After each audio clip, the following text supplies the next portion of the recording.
같습니다. 예수님이 태어나시고 직접 살면서 우리의 구원의 역사를 이루셨던 그 땅, 또 하나님이 아브라함 때부터 그 땅을 선택하시고 하나님의 백성들에게 주시어서 하나님의 백성들이 살았던 그 땅을 직접 가서 보고 여러 가지를 경험하면서 많은 것을 깨닫고 이렇게 돌아왔습니다. 앞으로 함께 신앙생활하는 가운데 제가 보고 듣고 깨달은 바들이 말씀 속에서 여러분에게 설명되어질 때 여러분에게도 동일하고 큰 은혜가 임하기를 축원합니다. 이제 오늘 5월달 가정의 달을 맞이하면서 우리의 가정에 온전한 구원이 다 이루어지기를 축원합니다. 아직도 우리의 가족 중에 구원받지 못한 분들이 꽤 많이 있지요. 그런 분들에게도 하나님의 구원의 은혜가 임해서 하나님 앞에 나와 같이 구원받는 놀라운 일이 빨리 이루어져야 할 줄 믿습니다. 이것을 위해서 저와 여러분들이 아직도 더 많이 기도해야 되고 내 가족 구원을 위해서 더 많은 사랑과 헌신을 함으로 인해서 이 사랑이 하나님을 감동시키고 우리의 헌신과 수고와 희생이 가족들의 마음을 감동시키면 반드시 그 구원의 아름다운 열매를 맺게 될 줄 믿습니다.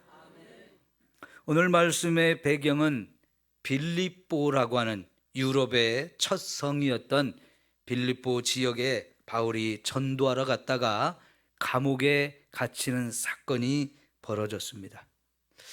매를 맞고 감옥에 갇혔지만 바울은 한밤중에 온몸이 아프고 고통스럽고 답답한 중에도 슬퍼하거나 좌절하거나 낙심하지 아니하고 그 밤에 거기에서 찬송하며 기도할 때에 갑자기 큰 지진이 일어났습니다.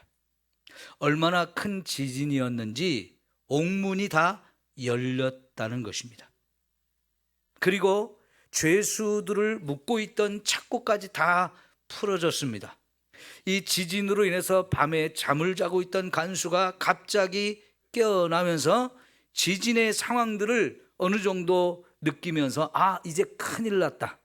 이 정도 지진이면 옥문도 다 열려서 죄수들이 다 도망갔겠구나 라고 지레 짐작을 하고 이러면은 내가 제대로 살 수가 없으니까 이 책임이 너무 큰데 차라리 죽는 게 낫겠다 생각하면서 칼을 빼서 스스로 자결을 하려고 합니다. 그런데 여러분, 이 간수의 생각과는 달리 옥문도 열리고 죄수들을 묶고 있는 이 착고도 다 풀어졌지만 놀랍게도 죄수들이 하나도 도망가지 않았어요. 그런데 이런 상황을 제대로 파악하지도 않고 성급하게 간수가 스스로 자결을 하려고 하는 모습을 이렇게 보고 있던 사도 바울이 큰 소리로 외칩니다. 주 예수를 믿으라. 그리하면 너와 내 집이 구원을 받으리라.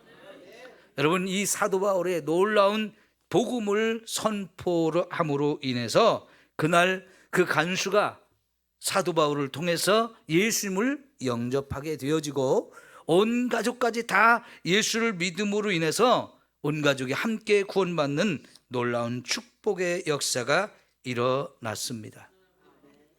여러분, 만약 이 간수가 스스로 자결하도록 내버려 뒀으면 어찌 됐겠습니까? 이 간수는 죽을 뿐만 아니라 그의 남은 가족이라고 제대로 살아남을 수 있겠습니까? 그 가족 전체도 역시 무슨 큰 일들이 벌어져서 매우 심각하고 어려운 환경을 경험하게 되었을 겁니다. 그러나 사도 바울이 그 간수를 살리고 그 가족들을 살리기 위해서 예수를 믿으라고 복음을 전했고요. 그 말이 그의 심령에 꽂히면서 그 가족 전체가 구원받는 놀라운 일이 일어났습니다. 이와 같은 축복의 역사가 저와 여러분의 가정에도 오늘 새롭게 이루어지기를 축원합니다. 여러분, 우리가 예수를 믿고 구원을 받았지요? 그렇다면 여러분, 이 구원이 나만의 구원으로 끝나서는 절대로 안 되고요, 우리 가족 모두가 함께 구원받는 일이 나 때문에 일어나도록 해야 하는 것입니다. 구원이 무엇입니까? 온 세상 만물을 창조하시고 다스리신 그 하나님이 나의 하나님이 되어지시도록 그분을 나의 구주로 영접하는 것이고요, 그러고 나면 그 하나님이 우리 왕이 되셔서 우리를 다스려 주시고 축복하신 그 은혜와 사랑을 이 땅에서도 누리게 되는 것이고, 우리가 죽는다 할지라도 죽음을 이기고 천국에서 영원히 살 수 있는 이 은혜를 누리는 것이잖아요. 이런 구원을 나만 누려서는 안 됩니다. 사랑하는 우리의 가족 전체가 함께 이 구원의 은혜를 누리도록 해야 하는데, 그게 쉽게 되는 것이 아니잖아요. 저와 여러분이 온 가족 구원을 위해서 책임감을 가지고 많은 노력을 해야 되고 많은 기도와 헌신과 수고가 있어야 합니다.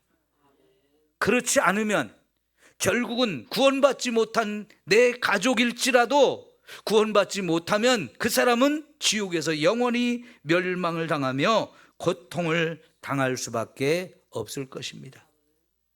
여러분, 누가복음 16장에 보면 지옥에 간 부자의 이야기가 나오지 않습니까? 그 지옥에 간 부자가 첫 번째 생각나는 게 누구였습니까? 사랑하는 내 가족이었습니다. 왜 가족을 생각합니까? 내 가족들을 그냥 두면 뻔한 겁니다. 그들 모두가 자기처럼 지옥에 와서 이 엄청난 고통을 누릴 생각을 하니까요, 정신이 번쩍 나지 않을 수가 없어요. 그래서 내 가족이 구원받았으면 좋겠다고 하는 것이 그의 간절한 소망이었고요, 그래서 저기 보이는 그 아버지 아브라함을 향해서 간청하고 또 요청합니다. 제발 우리 가족들은 절대로 이 지옥에는 오지 않도록 좀 사람을 보내시든지 어떻게 해서라도 내 가족을 좀 구원해 달라고 그렇게 간절하게 요청하지 않아요? 그런데 이 요청이 받아들여졌습니까? 거절됐습니까? 안타깝지만 거절되었어요. 왜 그럴까요? 내 가족을 구원하는 것은 저와 여러분이 이 땅에 살아있을 때 기회가 주어지는 거예요. 우리가 죽고 나고, 그래서 그 영혼이 지옥에 가고 천국에 가고 이것이 결정된 다음에는 아무리 내 가족을 구원하고 싶어도 그건 마음에 소원할 뿐이지 그것을 이룰 수는 없다는 겁니다. 그러니까 우리 가족을 구원하는 것은 결국 저와 여러분이 이 땅에 살아있을 때 그 기회가 주어지는 것이기 때문에 우리 가족 구원을 위해서 저와 여러분이 정말 기도를 많이 해야 되고요, 그들의 마음이 움직여질 때까지 사랑으로 섬기고 희생하고 수고를 할 때에 이 아름다운 열매가 맺어지게 되어질 줄 믿습니다. 여러분, 고린도전서 7장 12절부터 16절 말씀을 한번 보겠습니다. 고린도전서 7장입니다. 12절에서 16절까지인데요,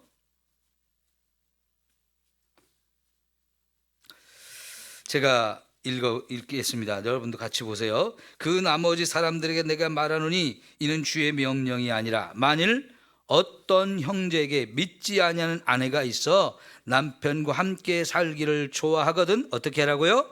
그를 버리지 말며, 또 어떤 여자에게 믿지 아니하는 남편이 있어 아내와 함께 살기를 좋아하거든 그 남편을 버리지 말라. 왜 그럴까요? 믿지 아니하는 남편이 아내로 말미암아 거룩하게 되고 믿지 아니하는 아내가 남편으로 말미암아 거룩하게 되나니 그렇지 아니하면 너희 자녀도 깨끗하지 못하니라. 그러나 이제 거룩하니라. 혹 믿지 아니하는 자가 갈리거든 갈리게 하라. 형제나 자매나 이런 일에 구애될 것이 없느니라. 그러나 하나님의 화평 중에서 너희를 부르셨느니라. 아내된 자여, 내가 남편을 구원할는지 어찌 알 수 있으며, 남편 된 자여, 내가 내 아내를 구원할는지 어찌 알 수 있으리요.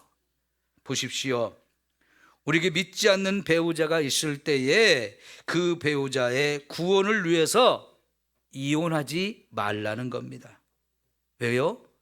예수를 믿는 나로 인해서 그 남편이나 아내가 믿지 않는다 할지라도 함께 예수를 믿고 구원받는 일이 이루어지도록 그렇게 노력하라는 것이죠. 나 혼자 구원받았다고, 이제 나 혼자 편안하게 살겠다고, 그래서 믿지 않고, 그래서 마음이 맞지 않는 남편, 아내, 나 이제 이혼할 거야, 이렇게 함부로 하지 말라는 겁니다. 내가 사랑하는 그 한 영혼을 구원하기 위해서 어떤 어려움이 있어도 참고 견디고 또 노력해서 반드시 그 영혼이 구원받을 수 있도록 더 많이 노력하라고 이 말씀을 주신 줄 믿습니다. 자, 이제 베드로전서 3장을 보겠습니다. 오늘 성경을 좀 몇 곳 찾을 건데요. 베드로전서 3장입니다. 1절부터 보겠습니다. 1절부터 7절까지인데요. 아내들아, 이와 같이 자기 남편에게 순종하라.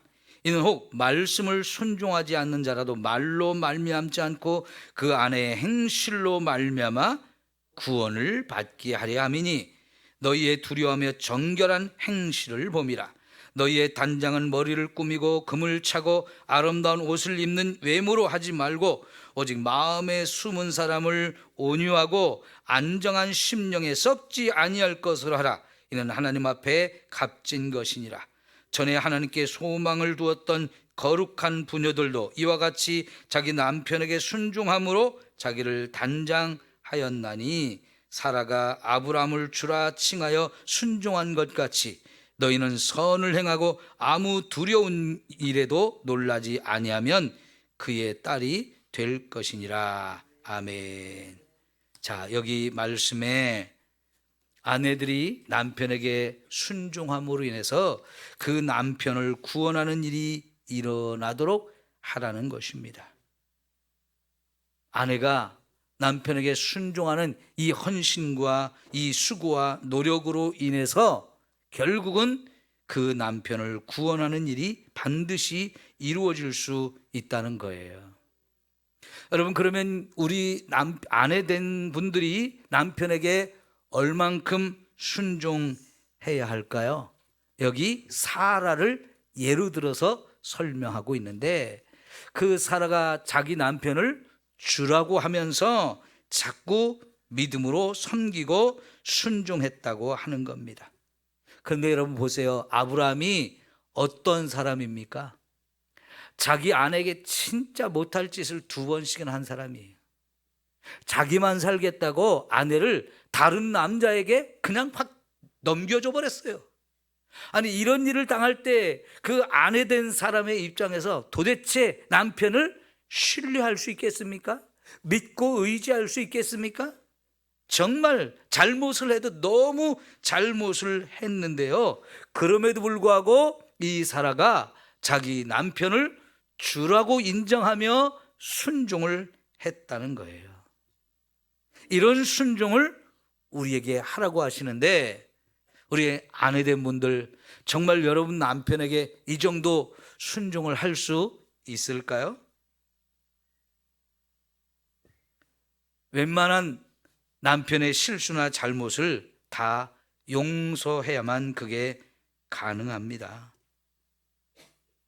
근데 이 남편 된 아브라함이 아내에게 실수한 게 너무 큰 실수이고요, 너무 실망스러운 일을 했는데도 불구하고 주라고 부르면서 순종했다고 하는 것입니다. 부부 사이에 왜 자꾸 싸울까요?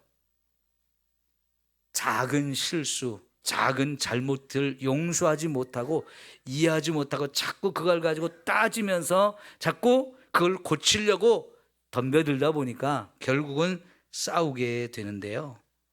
그렇게 해서는 절대로 남편을 바꾸지 못하고 아내도 그것 때문에 바뀌지 않습니다. 오히려 그걸 덮어주고 사랑하고 용서하고 그리고 이해할 때 거기 감동이 있는 것이고요. 그 사랑이 사람의 마음을 변화시킬 수 있는 거지요. 여러분, 여자의 마음이 클까요? 남자의 마음이 클까요? 남자들은 자기 마음이 더 크다고 얘기하고 싶겠지만 사실은 맞아요. 여자의 마음이 훨씬 큽니다. 생각해 보세요. 여자들은 뱃속에 아이를 10달 동안 품고 있어요. 그 10달 동안 아이가 뱃속에서 자라는 과정 속에서 여자들이 당하는 그 고통과 어려움이 이게 보통이 아니라고 그래요. 요즘에는 젊은 부부들이 임신을 하게 됐을 때 남편이 아내가 임신한 것을 체험하기 위해서 이 어깨 옷을 입는 옷이 있어요. 여자가 임신한 것을 체험할 수 있는 옷을 남자가 입고 하루만 살아도요 도저히 못 살겠다 그런답니다. 왜요? 너무 힘들어서. 근데 여자는 그걸 10달 동안 품고 있거든요. 모든 것을 품고 모든 것을 용서하고 모든 것을 이해하고 그러면서 또 참고 참는 이것을 10달 동안 태중에서만 그런 게 아니고요. 그 아이가 나면 그때부터 더 힘들고 더 고생스러운데요. 그 모든 걸 다 참아가지고 엄마들이 아이들을 양육해내잖아요. 보통의 인내가 아니에요. 그래서 생각해보면 남자들은 불뚝불뚝 화나 잘 내지요. 마음이 넓지 못해요. 여자들이 그 넓은 마음으로 남자들을 이해하고 용서하고 품어주면 결국은 그런 어리석은 남자가 마음이 변할 수 있다는 거죠. 그걸 통해서 그 영혼을 구원하는 이 아름다운 일을 하라고 우리에게 가르쳐주는 말씀이었어요. 그런데 오늘 거기 7절 말씀 아까 제가 안 읽었거든요. 자, 이제 남편들에게 주시는 말씀이에요. 7절 다 같이 읽읍시다. 시작. 남편들아, 이와 같이 지식을 따라 너희 아내와 동거하고 그를 더 연약한 그릇이요 또 생명의 은혜를 함께 이어받을 자로 알아 귀히 여기라. 이는 너희 기도가 막히지 아니하게 하려 함이라. 자, 우선 남편들에게 하는 말이 지식을 따라 아내와 동거하라 그랬어요. 남자들은 여자들을 죽었다 깨도 잘 몰라요. 참 그게 이상해요.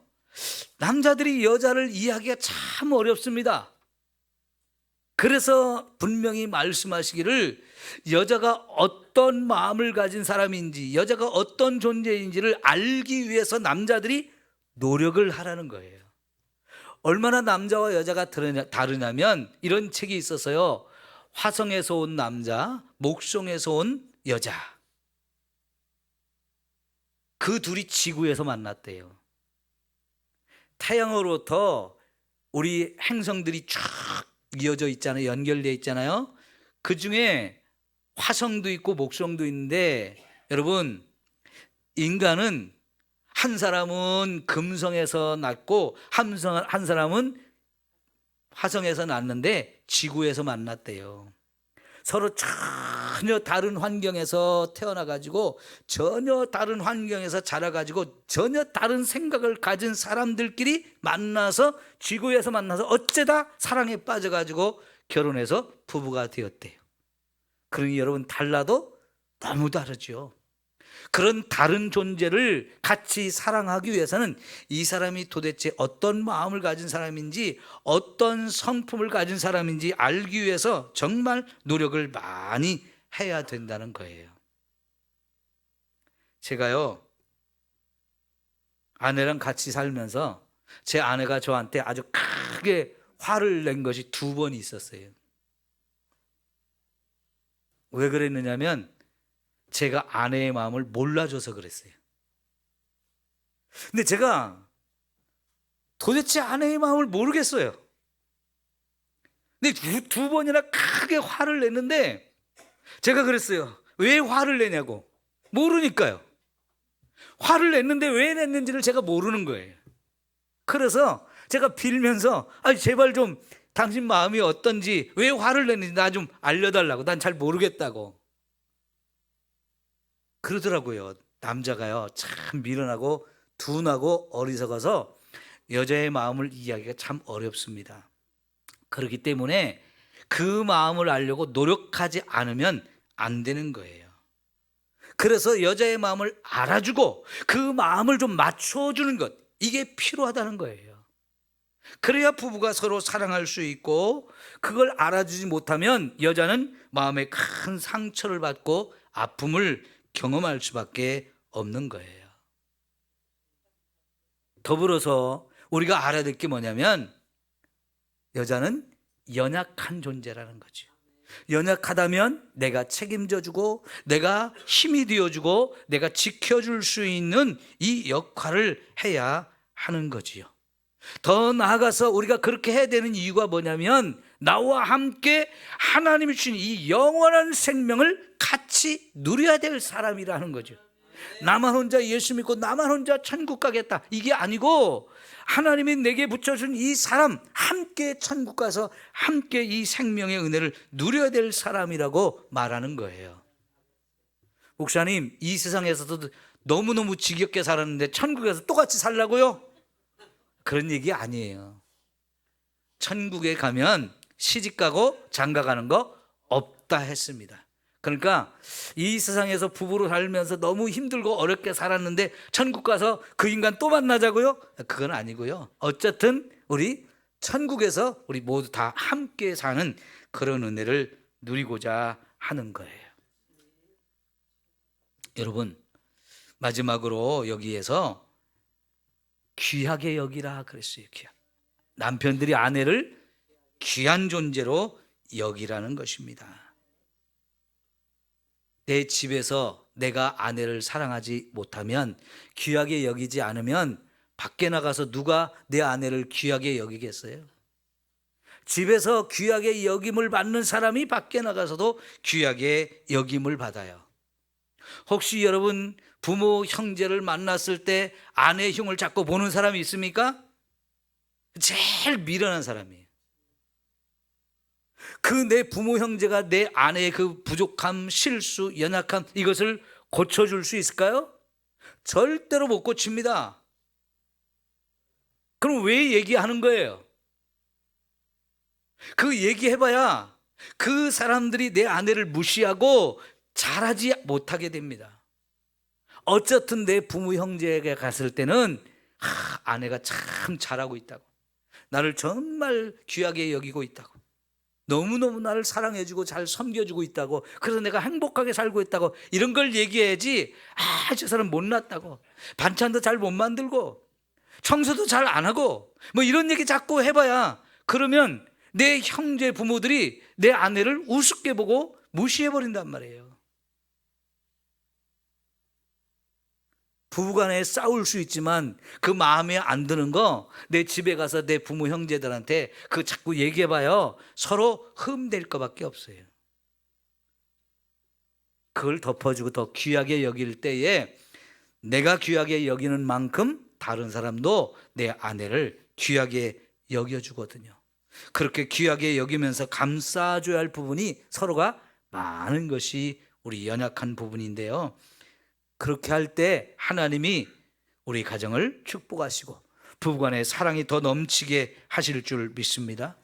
그러면서 우리가 부부관계가 좋지 못하면 결국은 기도를 할 수 없다는 거예요.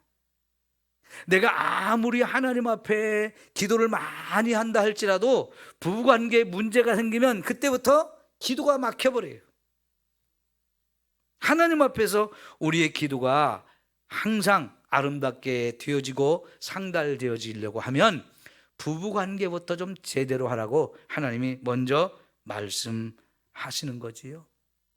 이런 은혜로 여러분, 우리의 가족들, 부부간에 또 자녀간에 부모간에 이렇게 잘 서로 사랑하고 아끼는 가운데 그런 헌신과 사랑과 수고와 용서와 희생, 이런 걸 통해서 구원의 복음이 내 가족들에게 전해지는 이 은혜가 있기를 축원합니다. 더불어서요, 우리 가족들을 그렇게 구원할 뿐만 아니라 이 구원의 역사가 우리의 친척에게까지 이르도록 해야 된다라고 말씀하는 것이 있거든요. 이제는 디모데전서 5장 1절부터 8절까지 보겠습니다. 디모데전서 5장 1절부터 8절까지인데요. 늙은이를 꾸짖지 말고 권하되 아버지에게 하듯하며 그랬어요. 젊은이에게는 형제에게 하듯하고 늙은 여자에게는 어머니에게 하듯하며 젊은 여자에게는 온전히 깨끗함으로 자매에게 하듯하라. 교회 안에서 연세 드신 분이나 또 젊은 사람이나 서로 대할 때 내 어머니 아버지를 대하는 것처럼, 내 형제와 내 자매를 대하는 것처럼 그렇게 하듯 해야지, 함부로 무시하거나 마음 상하게 하거나 이렇게 해서는 절대로 안 된다는 거고요. 나아가서 과부가 교회 안에 있을 수 있는데 참과부인 과부를 존대하라고 말합니다. 만일 어떤 과부에게 자녀나 손자들이 있거든 그들로 먼저 자기 집에서 효를 행하여 부모에게 보답하기를 배우게 하라. 이것이 하나님 앞에서 받으실 만한 것이니라. 참 과부로서 외로운 자는 하나님께 소망을 두어 주야로 항상 간구와 기도를 하거니와 향락을 좋아하는 자는 살아있으나 죽었느니라. 내가 또한 이것을 행하여 그들로 책망받을 것이 없게 하라. 누구든지 자기 친족, 특히 자기 가족을 돌보지 아니하면 믿음을 배반한 자요 불신자보다 더 악한 자니라 그랬어요. 여러분, 가족이나 친척을 돌보지 않는 사람은 믿음을 배반한 사람이라는 거예요. 그런 사람은 믿지 않는 사람보다 더 악하다고 말씀을 하십니다. 이것이 예수 믿는 사람들에게 또 하나의 주어진 책임입니다. 우리가 가족들을 사랑하고 또 섬기고 이렇게 돌보다 보면 혹 우리가 물질적인 손해를 볼 수 있고요, 내 몸이 수고를 해야 하는 그런 상황이 있을 수 있지만, 여러분, 그런 걸 감수하고라도 내 부모님을 모시듯이 내 형제와 자매를 대하듯이 사랑으로 하고 내 친족들까지 우리가 돌보는 이 역할을 해야 된다라고 말씀을 하십니다. 가끔은 전도하다가요, 우리 집에 형수 때문에 난 교회 안 다닙니다, 우리 재수 씨 때문에 나 교회 안 다닙니다, 이런 사람들 종종 봐요. 아마 그 사람들이 교회에서는 참 열심이고 헌신하고 봉사하고 이런 걸 잘하는 것 같은데 집에서는 안 한다는 거예요.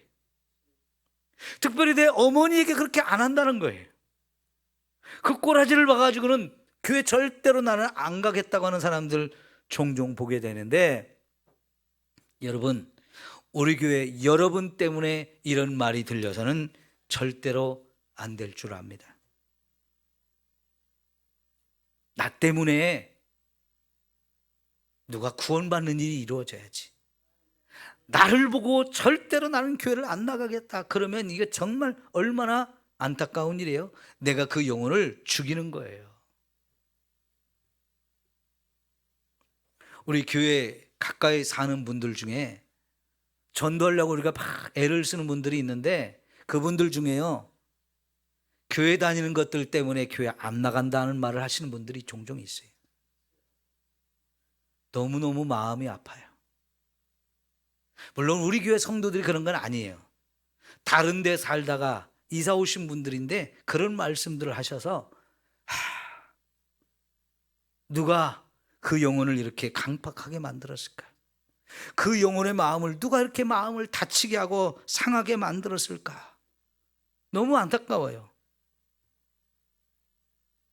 그래서 오늘 저와 여러분에게 하나님께서는 이런 말씀들을 통해서 내 가족들 그리고 우리의 친척들, 이런 사람들을 구원을 위해서 우리가 해야 될 것이 너무나 많다는 것이고 너무나 큰 책임을 가지고 있다라고 우리에게 말씀하셔요. 우리 십계명의 인간관계 속에서 우리가 지켜야 될 계명 중에 첫 번째가 뭔지 여러분 잘 아시죠? 내 부모를 공경하라 하는 거예요. 여러분, 공경하라, 이 경자 이응을 기억으로 쓰면 어떻게 돼요? 공격이 돼요. 이렇게 되면 안 되지요? 정말 부모를 공경하는 것, 하나님은 첫 번째 계명으로 우리에게 주시면서 반드시 이 계명을 지키라고 말씀하시고, 이 계명을 잘 지키면 복을 주시겠다 약속을 하십니다.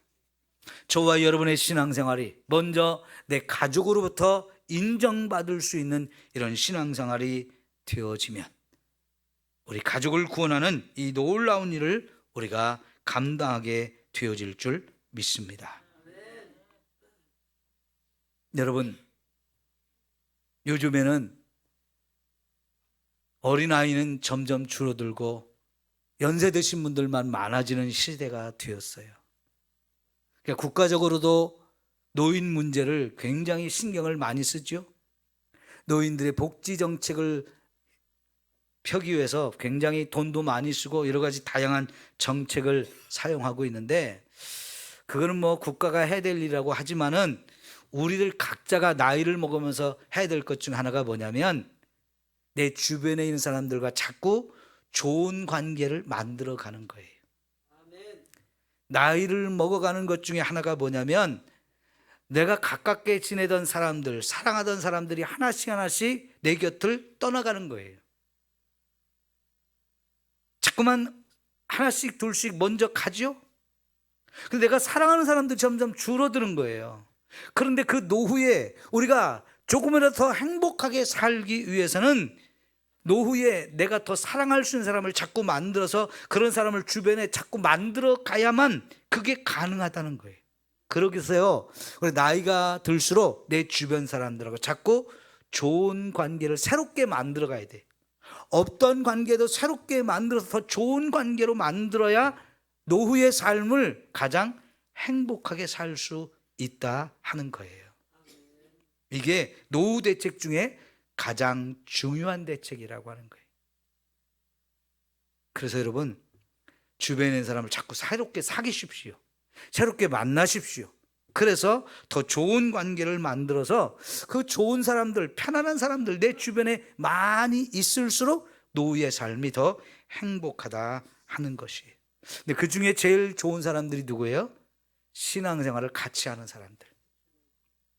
그런 사람들이 내 옆에 있을 때 진짜 행복을 같이 누리게 되어지는 거거든요. 여러분, 정말 이 노후에 저와 여러분이 남은 생에서 해야 될 게 뭡니까? 내 자녀들 다 구원하고요, 나도 남아있는 생에 하나님 안에서 믿음으로 살면서 내 주변에 있는 사람들과 좋은 관계를 이루고 그리고 행복한 삶을 살아가는 것, 이것이 여러분들의 남은 생애의 과제일 텐데, 이 모든 일이 다 아름답게 이루어지기를 원하고 특별히 여러분의 가족들 전체가 구원받는 이 놀라운 은혜가 여러분 모두에게 이루어지기를 축원합니다. 기도하겠습니다.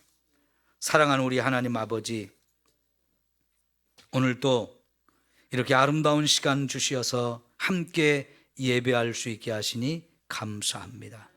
5월달 가정의 달을 맞이했습니다. 우리 부모들이 특별히 우리를 낳고 또 이렇게 길러주시면서 수고를 아끼지 아니했고 모든 걸 쏟아부어 주심으로 우리가 이렇게 여기까지 살아왔습니다. 우리도 또 자라서 이렇게 아내와 남편을 만나 가정을 이루고 자녀를 낳아 양육하며 이렇게 살아왔는데, 나 같은 죄인을 구원해 주신 하나님의 그 은혜와 사랑에 진심으로 감사를 드립니다. 남은 생에 내 가족들 구원을 위해서 우리가 할 수 있는 최선을 다하게 하셔서 한 영혼도 남김없이 다 구원받는 놀라운 일이 우리들 가정에서 다 이루어지게 하여 주옵소서. 예수님의 이름으로 기도하옵나이다. 아멘.